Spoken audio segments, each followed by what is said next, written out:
Mummy હા બેટા, શું કરી રહ્યા છો? હું હવે ચોમાસું આવી રહ્યું છે હા. તો એની તૈયારી કરી રહી છું. અચ્છા, શું કરી રહ્યા છો?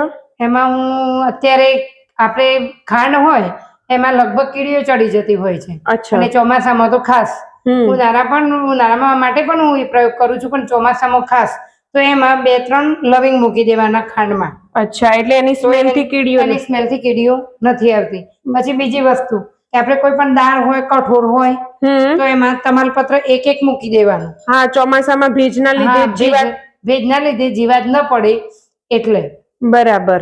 એના માટે એક તમાલપત્ર મૂકી દેવાનું. અચ્છા. એનાથી કંઈ પણ જીવાત પડતી નથી અને ભેજ પણ લાગતો નથી. ઓકે. અને પછી ખાસ એક ત્રીજી વસ્તુ હા. કે આપણે અત્યારે બજારના બટાકા લાવીએ છીએ તો એ બટાકામાં ગળ્યું લાગતું હોય તે શાક. હા, શાક બનાવીએ ને તો ગળ્યું લાગે છે. ગળ્યું લાગે તો એના માટે ગળ્યું ના લાગે એના માટે પાણી લેવાનું અને પાણીમાં 1 ચમચી મીઠું નાખી દેવાનું. 1 ચમચી મીઠું નાખ્યા પછી એની અંદર આપણે બટાકા બોળી દેવાના. એ બટાકા બોરે પછી ઢાંકી દેવાનું. કેટલી મિનિટ સુધી રાખવાના બટાકા? 5 થી 7 મિનિટ સુધી અંદર રાખવાના.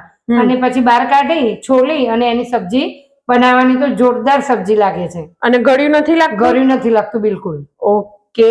અને આવી કોઈ તમારા પાસે પણ રસોડાને લગતી ટીપ હોય તો તમે કમેન્ટમાં જણાવી શકો છો, જેથી બીજી લેડીઝને પણ યુઝ થાય.